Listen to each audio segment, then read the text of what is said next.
used to. Why don't you figure anymore? Why has my sympathy now turned malice?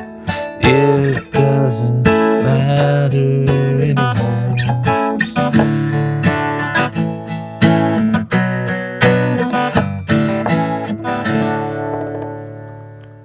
I recently did a video where I talked about the pitfalls of the internet and online tutorials and having everything laid out in front of us as beginner guitarists.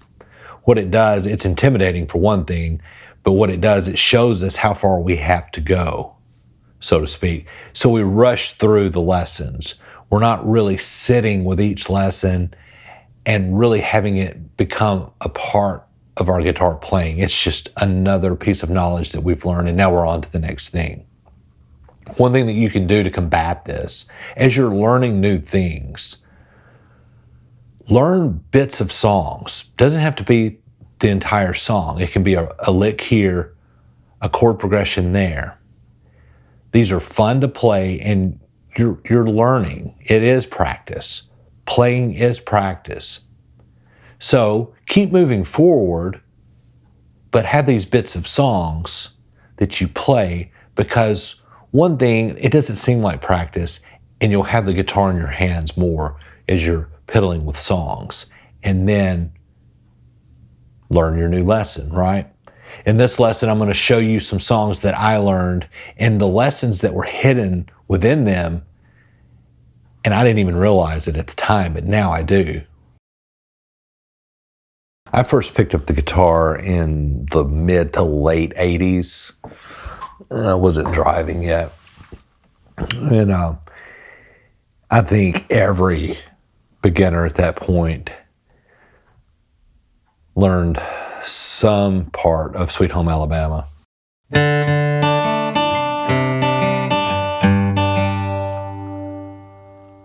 I played this so much, I got so sick of the song. But what it taught me was, first, the C add 9, an easier way to make a C coming out of D. That was really cool, that I didn't know you could do. And you're picking out notes.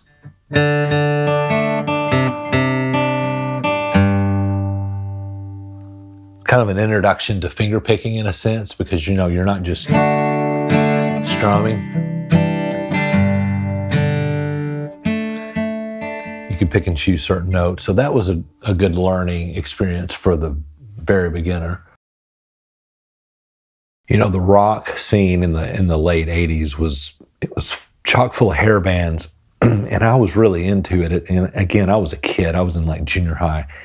And then, man, I just couldn't relate to it. It started to wear on me. It seemed more like a circus act.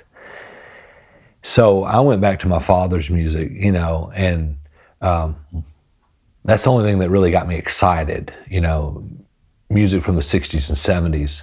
Born on the Bayou is similar because you're picking out notes, but you're just playing an E7.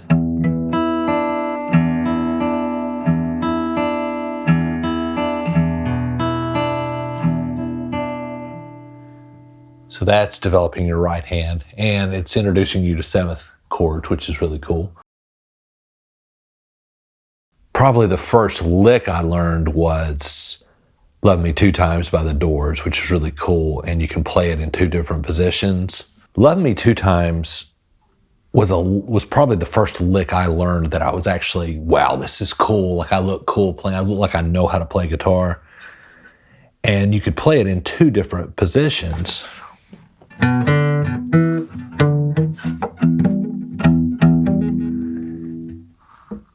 Teaches you hammer-ons too. And then you realize you can play it up here.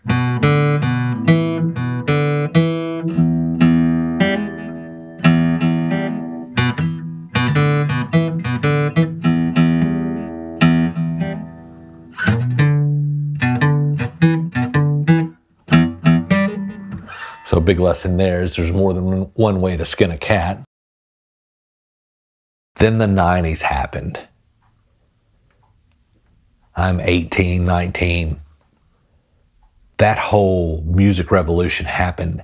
I had put the guitar down for about 3 years. When I turned 16, I was more interested in driving and working part-time while I was going to school. And I had just kind of put guitar down, because the music that was out didn't excite me. When the 90s happened, I picked it back up. And a band called the Lemonheads was as big as Nirvana was for some people. The Lemonheads reminded me of the Beatles. I learned a ton of Lemonhead songs, and there was one called Ride With Me. And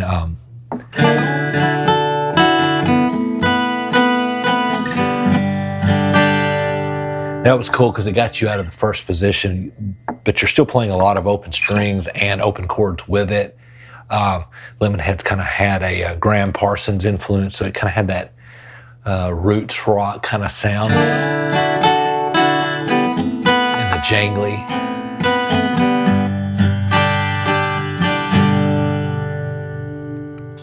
That was cool. They had another song called It's About Time.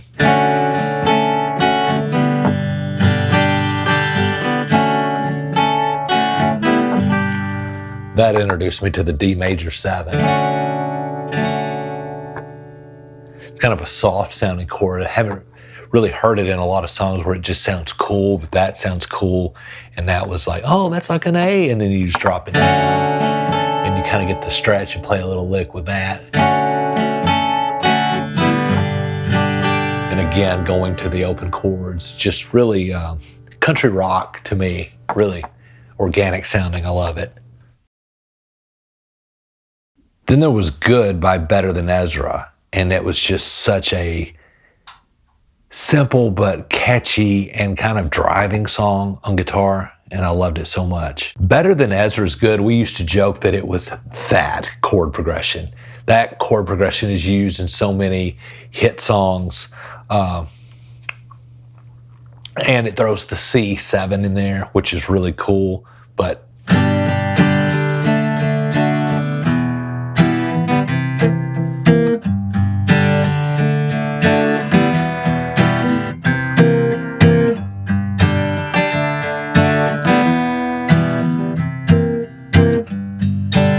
that one was just really fun to play, and it's just, you realize, if you play that chord progression or some version of it, it's so easy to sing a melody over and write a melody over. So many songs have been written using that. When I heard Siamese Dream by the Smashing Pumpkins, I'd never heard anything like that. I don't think I've heard anything since. That guitar sound was heavy, but it was beautiful. And Today was a great song that kind of caught a bunch of us by surprise. The Pumpkins, man, they really changed my world when it came to how I thought about guitar. And Today was probably what brought a lot of us people who, had kind of been used to mainstream stuff into that alternative world, because it was very catchy. But that lick at the beginning,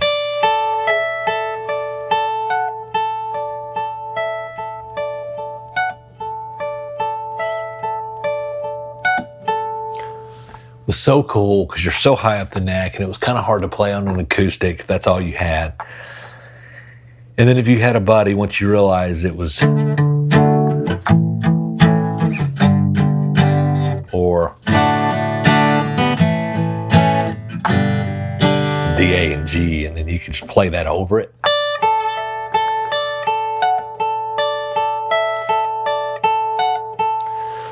Me and my friend, that's what caused us to start a band, because we could play Today together. And we're like, man, we could do other songs as well, And the last one is a song called California All the Way by a little band called Luna. Luna never probably got the credit they deserved and should have been bigger than they were. But this song is so fun to play on guitar. But what it is, it's the F shape slid up the neck, and you're playing, the song is actually D, A, B minor, G, A. You realize you can play those chords up here using a variation of an F shape.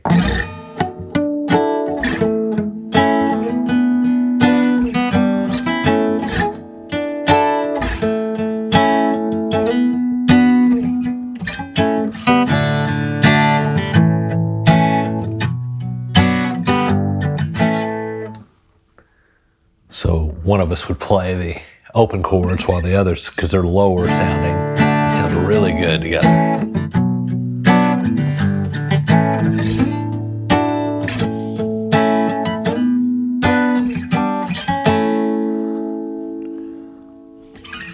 It also was a good lesson in how a song can have the same chord progression all the way through, but change the vocal melody, because the verses and the chorus, it's the same chord progression, but the song changes. It was a good lesson in how you didn't have to change and play different chords in order for the song to move. And again, it's just fun as hell to play. So learn some songs and play them on the regular, and this will help you become a better guitar player. I'd like to hear in the comments, what are your favorite songs or songs that you like to play on guitar, or that are learning or want to play on guitar? And if you want more lessons and a fast track to become a better guitar player faster, go to MyPOVGuitar.com.